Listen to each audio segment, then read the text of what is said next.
Está no ar o programa Espaço Cidadão com Robson Carvalho. No ar, o nosso programa Espaço Cidadão, hoje recebendo o ministro do Desenvolvimento e Assistência Social, Família e Combate à Fome, o Wellington Dias. Ele que é também senador, está licenciado no momento, já foi senador anteriormente, já foi governador, já foi presidente do consórcio do nosso Nordeste. O Wellington Dias, bem-vindo ao nosso Espaço Cidadão. Querido Robson Carvalho, primeiro parabéns a você, parabéns a toda a equipe. Tenho na lembrança ali, ainda no consórcio Nordeste, e como a gente no Nordeste, você me aperreando nas entrevistas. Com muito prazer e sempre com muita competência. Muito obrigado, ministro. E eu gostaria que nós pudéssemos iniciar essa nossa entrevista falando sobre essa temática tão importante, né, que é essa assistência àqueles que mais necessitam, sobretudo num país que, ao mesmo tempo, é tão rico e tão desigual. O Brasil já é conhecido mundialmente um país desigual e não há grandes justificativas. E te digo que a gente teve retrocesso esses últimos anos, o país vinha aceleradamente superando a fome. Imagine, o quarto maior produtor de alimentos do mundo, é um dos grandes exportadores de alimentos do mundo, e aqui dentro o povo passando fome. Do outro lado, pessoas na extrema pobreza, na pobreza, sem oportunidades. Então, o presidente Lula, ao assumir, ele coloca a missão da reconstrução de um conjunto de programas que foram desmantelados aqui. Trabalhamos desde o primeiro dia, 2023, 2024, eu digo sempre, trocando pneu com o carro andando. Tenta imaginar aí, trocar o pneu e o carro em movimento. Porque, de um lado, nós tínhamos que reconstruir o cadastro único social, ali, só para a gente compreender o efeito da bagaceira que fizeram. Inclusive, vários militares das Forças Armadas recebendo auxílio emergencial, recebendo Bolsa Família de maneira ilegal, uma verdadeira bagunça institucional com um programa tão importante. Exatamente. E veja, fraudes de toda a ordem, irregularidades, que alcançou um patamar de 4 milhões e 100 mil benefícios. Vamos ser sinceros, na verdade usaram o cartão do Auxílio Brasil para ali comprar voto. Isso está comprovado hoje em várias ações que foram abertas pela Justiça Eleitoral. Líderes, do meu lado, apoia que os candidatos do meu lado têm o Auxílio Brasil. Se não não entra. A senha dada aqui para líderes ali de um lado, então quem chega com aquela senha entra e participa. Quem não fica de fora. Infelizmente, é de uma maldade, uma crueldade, porque enquanto isso, pessoas morrendo de fome. Lembra os Yanomamis? Não eram só os Yanomamis. Uma situação trágica, né? Ali só o couro e o osso. E ali era uma realidade de milhões, 17 milhões de brasileiros na chamada fome aguda, a chamada insegurança alimentar severa, segundo desnutrição a própria em alto FAO. grau, né? Então, a gente reduziu em 85% a fome já nesse primeiro momento, mas ainda tem gente que nós temos que alcançar. Garantimos a condição de também dar a mão, não só para tirar da fome. Precisa de uma qualificação, precisa ali de um apoio para um pequeno negócio, a gente ali também tem a condição da superação da extrema pobreza e da pobreza. Então, esse caminho a gente está andando a passos largos. O Brasil se destaca dentro do mundo exatamente nessa linha. Hoje já é possível mostrar resultados, né, ministro? Porque uma coisa é você ter um programa que vem numa continuidade, na sequência de anos, numa política pública que vem sendo desenvolvida após implementada, e de repente você tem um desmonte completo e você tem que remontar tudo novamente, colocar o trem nos trilhos para começar a fazer as entregas que o Ministério tem como responsabilidade, né? Que no seu caso cuida do Bolsa Família, do Cadastro Único, cuida também desses empréstimos em situações pontuais, né? E também agora me parece que está ligado, né, a um programa internacional, inclusive numa parceria com a própria Universidade de Brasília. Corretamente. Veja, de um lado, ali a meta, tirar o Brasil de novo do mapa da fome. A gente encontrou o Brasil com 33 milhões e 100 mil pessoas que não tomava café, não almoçava, não jantava todo dia. Não podemos nos esquecer, ministro, daquela cena trágica, né, de brasileiros disputando ossos. A fila né? do osso. A fila do osso. Aliás, essa semana uma pessoa me disse, fui no supermercado e é interessante, eu ia lá, tinha aquelas bacias de ossos, desapareceu.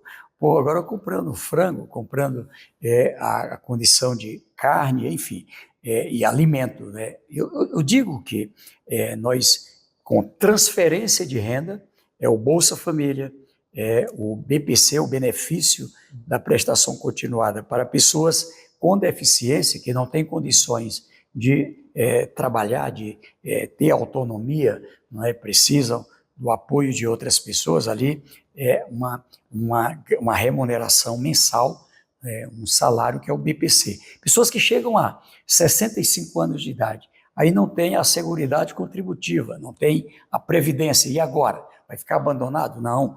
Aqui, de novo, o presidente Lula, a rede de proteção para garantir esse atendimento.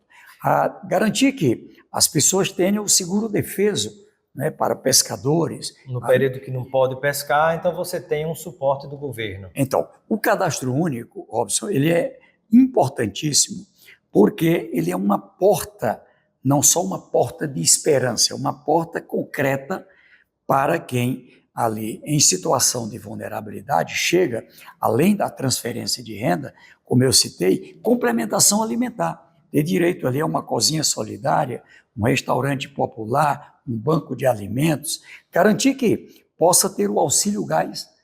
Pessoas com doenças têm que comprar remédio todo mês, remédio para diabetes, remédio para pressão alta, e são 41 medicamentos agora gratuito, né? Ou seja, chega na farmácia, sou do Cadastro Único, sou do Bolsa Família, sou do BPC e ali ter assistência. A prioridade para 48 programas, o Minha Casa Minha Vida, o Pé de Meia, Tarifa Social de Energia, né? Ali o Luz para Todos, Água para Todos, ou seja, um conjunto de programas que tem por objetivo a dignidade, tirar da fome, superar a pobreza e também alcançar a dignidade, onde a saúde e a educação são os dois grandes alicerces. Ministro Wellington Dias, quando nós pensamos num programa como Bolsa Família, ao longo de tantos anos que ele vem em funcionamento, apesar dessas interrupções que nós tivemos no passado recente, eu gostaria que o senhor falasse para aquelas pessoas que ainda são incrédulas com relação à importância desse programa, o impacto que ele gera, tanto para a economia, como também para essas pessoas que recebem o Bolsa Família, que muita gente acha que é simplesmente receber um dinheiro de graça e que tem gente que vai deixar de trabalhar por causa disso e não está nem preocupado, né? Então, assim, que palavra, ainda nos tempos em que vivemos, o senhor poderia compartilhar com quem nos acompanha nesse momento para desfazer esse conteúdo falso que tanto circula e forma a opinião de algumas pessoas? Robson, eu tive ali uma situação em minha vida em que, com a minha família, eu vivenciei ali com meus pais, meus avós, uma situação de pobreza. Ali, duro, danado, para poder, aquela produção de subsistência, ali para ter o alimento. E quando você sente fome, você fica desanimado, você termina ficando enfraquecido, vai dormir, só pensa em alimento, amanhece o dia pedindo o que tiver para... Porque você imagina um pai, uma mãe que chega a hora do almoço e não consegue botar o alimento para seu filho, sua filha, ali na mesa, na sua casa. O prazer, não é, de partilhar ali o horário do almoço, da janta, do café da manhã. Então, é disso que se trata. Agora, o Bolsa Família não é só distribuição de dinheiro, distribuição de comida. Ele é um programa que tem base científica, garante ali contrapartidas. Nesse dia que eu estou aqui dando entrevista para você, nós estamos aqui com o Terra Livre Indígenas, vacinação. Participamos hoje com o ministro Padilha, ministro da Saúde, das primeiras vacinações dos indígenas. Que impacta na saúde geral da população. Da população. Então, alguém que ali está vacinado para não pegar Covid, agora dengue, também não sai transmitindo. Então, é a saúde daquela pessoa, da sua família, mas também das outras pessoas. A garantia do estudo. A IPA recebe, mas aqui tem que estar matriculada. Matriculada agora, desde 2 anos de idade, ali em creche já com ensino, o ensino infantil, que faz o aprendizado na idade certa. Todos nós nascemos iguais. Deus ali faz a gente nascer, todo mundo é igual. A diferença são as oportunidades dali para frente. Então, quando... Como as oportunidades não são iguais para todos, não dá para se falar em meritocracia. Né? Exatamente. Então, veja, no caso que a gente abre, como eu disse, são portas de oportunidade para que essas pessoas possam estudar. Estudando, você sabe, são milhões, hoje a gente estima 18 milhões de pessoas que lá atrás era do Bolsa Família e agora saiu e tirou a família da pobreza, porque agora é médico, é engenheiro, é professor, é jornalista, é ali um investidor, ou seja, faz uma diferença. Eu vi agora o depoimento, não é, de um advogado, ali no ato, ele quis dizer ao presidente Lula... Junto ao presidente, eu vi. Você viu, né? Ele dizer lá, vivi, presidente, a fome, a pobreza, e a minha mãe... Era empregada doméstica, não é? Pronto, ela não tinha condição de deixar ele estudar, ia ter que botar para pedir, para trabalhar, enfim. Mas com o Bolsa Família, passou a estudar, se formou em Direito, já tem a carteira da OAB, um escritório de advocacia. E ele disse, e agora eu coloquei, foi uma construtora. Estou fazendo casa, do Minha Casa Minha Vida, para quem precisa. Olha só, é um empresário. Então, são milhões de pessoas. Quando isso acontece, é bom para aquela pessoa, para a família dela, mas é bom para o Brasil. E para o comércio local, inclusive, né? Porque é como se a pessoa que recebeu, por exemplo, o Bolsa Família, o valor de algum programa social, como se a pessoa fosse juntar para ir gastar e viajar, passear na Europa. Não, vai direto, né? Quem já não tem quase nada do que ele recebe, já vai direto, ele vai comprar na mercearia de fulano, na venda de cicrano, né? E esse dinheiro vai estar circulando no comércio local, né? Sobretudo, digamos assim, nos interiores, né, nos lugares mais distantes do onde as Brasil. Pessoas mais pobres vivem, recebem, por isso que a gente gosta da ideia da transferência da renda, porque ela circula ali, você volta ali naquela comunidade que você cadastrou as pessoas e passam a receber, daqui a pouco está lá um mercadinho, uma farmácia, ou seja, oportunidades para outras pessoas. Esse dinheiro vai parar lá na indústria de remédio, lá na indústria de vários produtos que são ali adquiridos. Então, eu te digo, a gente tem uma rede que, quando eu assumi, 94 milhões de pessoas. Aqui nós temos aproximadamente 4 milhões e 800 mil, que lá na saúde é a média alta complexidade. Aqui é a proteção especial, o CREAS, Centro de Referência Especializado. Uma rede extraordinária com os CRAS, a rede da assistência social, SUAS, pessoas que se dedicam em Sistema Único da Assistência Social. Exatamente, em cada município, estado brasileiro, que vão lá de casa em casa, onde estão essas pessoas, dá a mão e aqui faz um acompanhamento. Ali, integrado com a saúde, com a educação, com o trabalho. E agora, a qualificação, a inclusão socioeconômica. Ou seja, que tal o social integrado com o econômico? Aliás, hoje tive uma agenda aqui no Ministério que me alegrou muito com o doutor André do Lago, que é o presidente mundial da COP30, da COP30 que vai acontecer no coração do Amazonas, em Belém, do Pará, no final do ano, em novembro. E a integração também com os compromissos na área ambiental.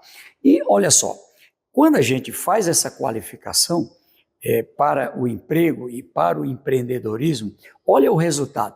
Esse povo não quer trabalhar. Olha o que eu vou dizer. 16 milhões 600 mil admissões de contrato de trabalho povo do Bolsa Família do Cadastro Único. Maravilha. 23 né? O e cruzamento 24. desses dados que Isso. desfaz com, Não. com a ciência, com dados, com números, né? Essa falácia que pregam em relação Exatamente. a esse programa social. Quando a gente olha o Brasil, ali comandado pelo presidente Lula, o ministro Haddad, a ministra Simone, o ministro Alckmin, toda a área econômica, faz o Brasil crescer, o Brasil com mais investimento, obras, indústrias, comércio, são também investimentos nessa área de serviços, turismo, enfim, e na agropecuária, e o resultado disso, mais emprego, mais emprego.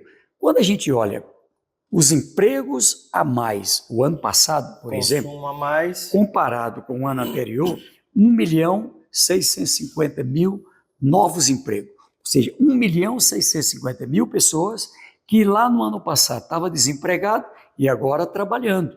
13º, férias, tem ali o ticket de alimentação, tem ali o vale transporte. E olha, esse 1.650.000, 98,8% é o povo do Cadastro Único, é o povo do Bolsa Família. Então, o povo quer trabalhar, é a quase totalidade dos empregos, das oportunidades, e mais, agora são os empregos bons, porque tem gente que se forma no nível superior, no nível técnico, são pessoas que vão para ajudar a construir as empresas na agropecuária, no comércio, na indústria, nos serviços, se for na redação dos jornais, está lá o povo nosso também. Sem dúvida.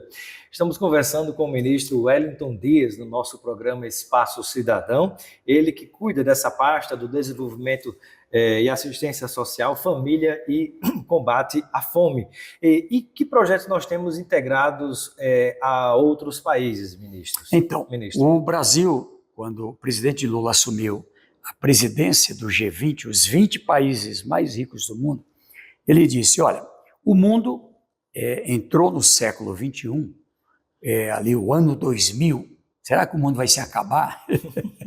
Então, ali no ano 2000, e ali foi colocado o chamado Pacto do Milênio, né, o consenso, o acordo do milênio.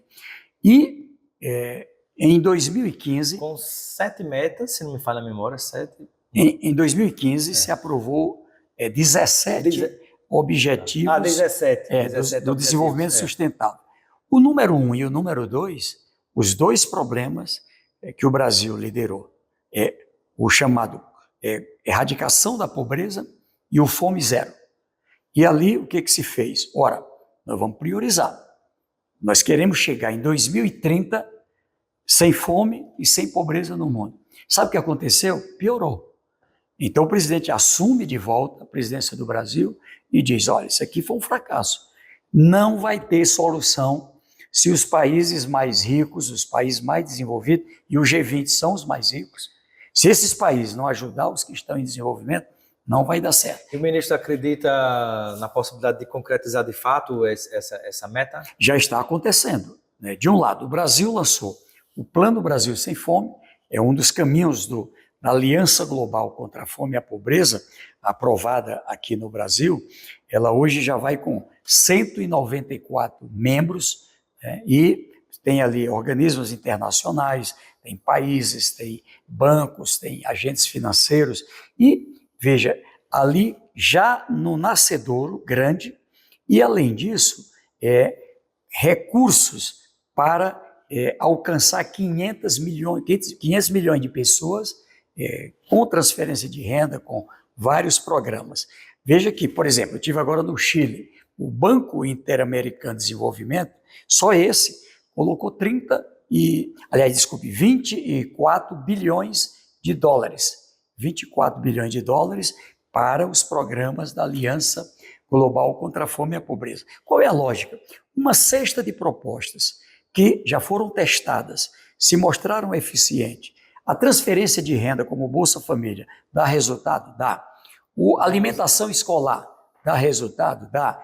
Integrado com a agricultura familiar, estimula a agricultura? Sim. Com a compra direta? A compra direta, programa como tecnologias sociais para a água, o apoio à primeira infância, qualificação profissional para o emprego, qualificação para o empreendedorismo, com assistência técnica, como o programa Acredita, ali com juros baixos, também tira da pobreza, tira. Então, no Brasil, por exemplo, a gente fez essa redução de 85% das pessoas que estavam na insegurança alimentar severa e agora são compartilhadas essas isso, e reduziu a pobreza e reduziu a extrema pobreza e tem menos desigualdade. O Brasil está hoje no mais baixo patamar de desigualdade da nossa história. Então, esse caminho agora, nós escolhemos agora os primeiros 13 países aqui na América Latina e o Caribe, países como a República Dominicana, que agora está até sofrendo lá com essa situação das mudanças climáticas. E tarifárias agora. E também o Haiti, né, que vive um processo bem delicado, mas outros países da África, países do mundo árabe. E qual é o caminho? Esses países apresentam o seu plano, como o Plano Brasil Sem Fome e o Plano de Superação da Pobreza, e outros países apoiam. O Brasil tem parceria com 82 países do mundo. Aqui, parceria para passar o modelo do cadastro único, esse modelo do Bolsa Família, o modelo das cisternas. E aqui a gente, agora, por exemplo, estamos em vários países. Chega lá no país, lá na escola, a gente trabalha ali a preparação de pessoas para aprender a fazer uma cisterna, onde capta água de chuva no período chuvoso e usa quando não chove. O cisternão, né, que é uma cisterna maior. Parceria com a Caritas, Igreja Católica, Caritas, ONGs. Exatamente. E os governos desses países e entidades lá, acompanhado por universidades. E agora, os agentes colaboradores, os países, os bancos, os fundos. Eu quero ajudar, mas eu quero ajudar numa coisa que eu sei que dá resultado. Quero apoiar a educação, quero apoiar o emprego, quero apoiar o banco presidido pela nossa ex-presidenta Dilma Rousseff está colaborando, vai colaborar, já bateu a porta lá também? Já bati a porta lá, fui lá ainda em Foi reeleita presidenta lá do Banco do BRICS, né? É a nossa banqueira predileta. Estive lá com a nossa querida presidenta Dilma Rousseff, lá na China, e lá com o vice-presidente Geraldo Alckmin, celebramos uma importante parceria que vai em apoio a esses países, e aqui mesmo dentro do Brasil, por exemplo, essa situação do Rio Grande do Sul. Olha só, toda essa força que o presidente Lula apoiou o Rio Grande do Sul em pouco tempo venceu aquele problema que viveu e já alcançou, por exemplo, na economia, o patamar que estava em 2023. É praticamente uma recuperação. Uma recuperação, porque ali não é brinquedo não, chega ali com recursos para recuperar a estrada, energia, integrado com o Estado, com o município, com os empresários, olha só. Ministro Ailton Dias, e o que é que está sendo pensado, né, se é que pode ser dito nesse momento ainda, né, porque às vezes as informações são estratégicas, em relação ao meio que vivemos dessa crise tarifária provocada pelo presidente da República dos Estados Unidos, da América do Norte, o Donald Trump, né, que está travando a guerra com o mundo inteiro, né, de maneira até absurda, né, colocando taxas que mais que dobram o preço das mercadorias, sobretudo nessa relação com a China. E como é que o Brasil, através da sua pasta, até se o senhor tiver informações mais amplas, está olhando para essa situação? Eu até penso, por exemplo, o caso do México, né, tem uma presidenta com uma visão coletiva, uma visão progressista, mas os Estados Unidos são um dos grandes compradores de alimentos do México. Pronto. E se agora tem grandes taxas, será que de repente, né, esse tipo de programa, com o Brasil liderando, não pode, tudo bem, se não vai vender mais nos Estados Unidos, tem quem precisa de alimentos e nós temos como comprar e vamos agora levar para quem está precisando, enquanto essa guerra tarifária ocorre por outro lugar? Então, o Brasil é um país que chega nesse momento desafiador do mundo, como você disse, acho que não tem ninguém no planeta que pudesse, 6 meses atrás, pensar que tudo isso pudesse acontecer. Né? Uma guerra tarifária insensata, pessoas algemadas, enfim.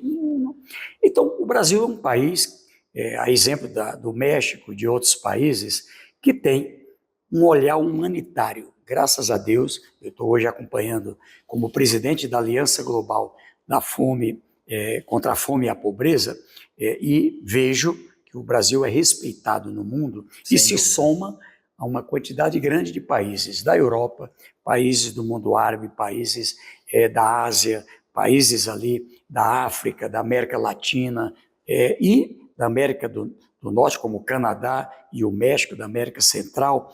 E aqui esses países têm essa visão humanitária.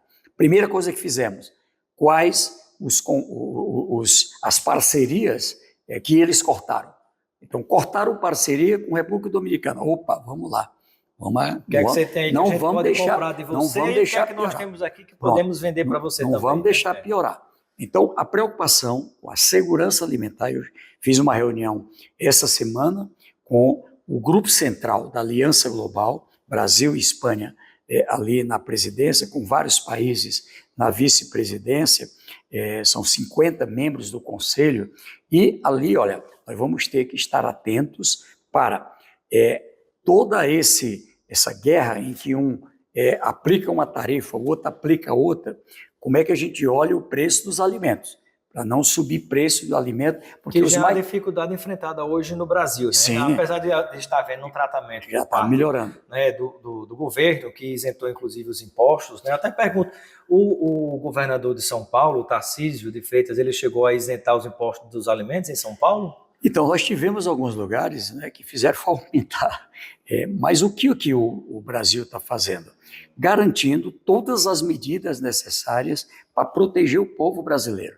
Mas o Brasil também quer olhar para o mundo. Então, nesse instante, o Brasil teve agora no Japão, vai agora lá com os países da Ásia, conversando agora com os países da Europa, países da África, agora em maio, a China, e nesse diálogo com os países aqui da América do Sul, agora há pouco teve também aqui no Paraguai, conversando também, para quê? Como é que a gente vai criar um conjunto de países mantendo, eu vou usar uma palavra forte, mantendo juízo, mantendo preocupação com a economia, sim, com o social, mas assim, do ponto de vista, um olhar humano. E eu digo que é um momento delicado, mas nós vamos encontrar uma alternativa. Eu acho que isso remete para algo que o próprio Brasil já vinha colocando.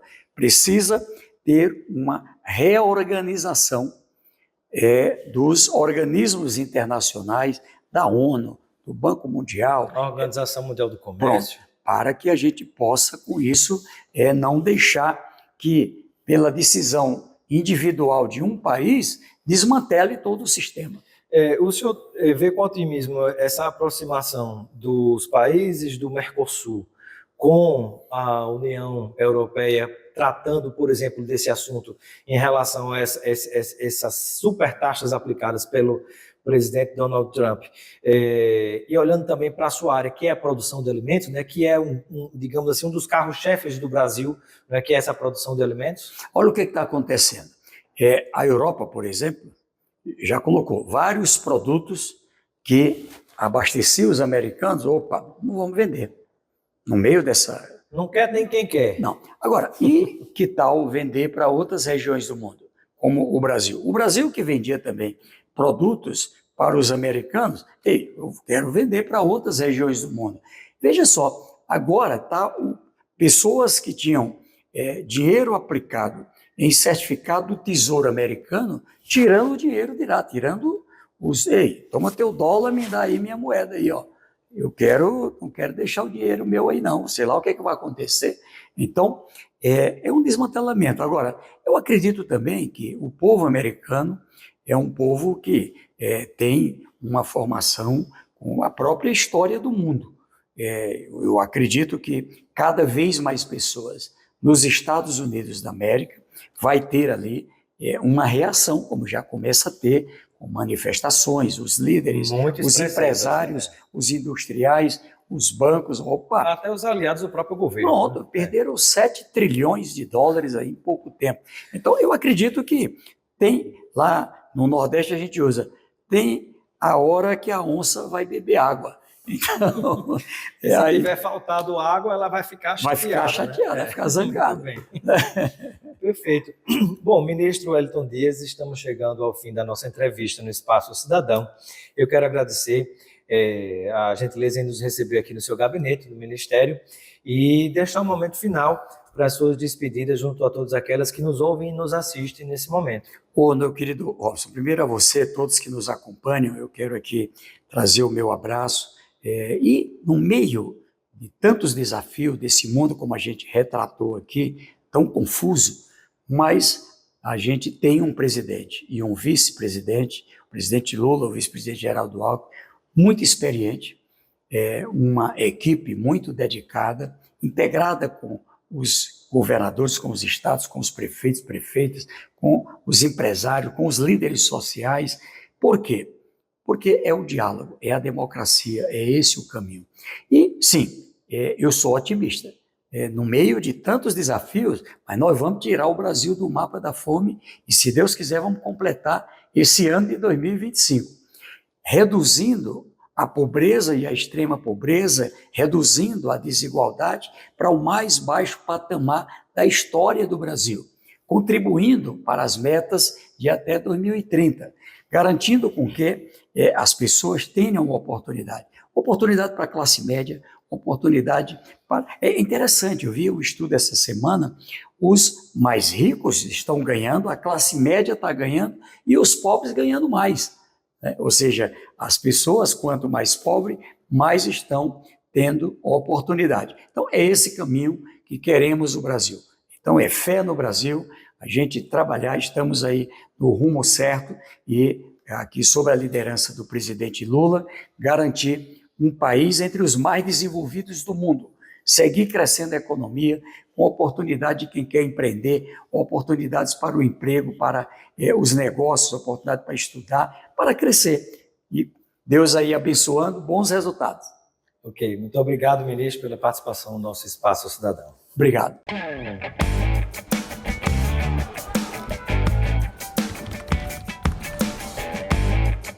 Você ouviu o Espaço Cidadão com Robson Carvalho.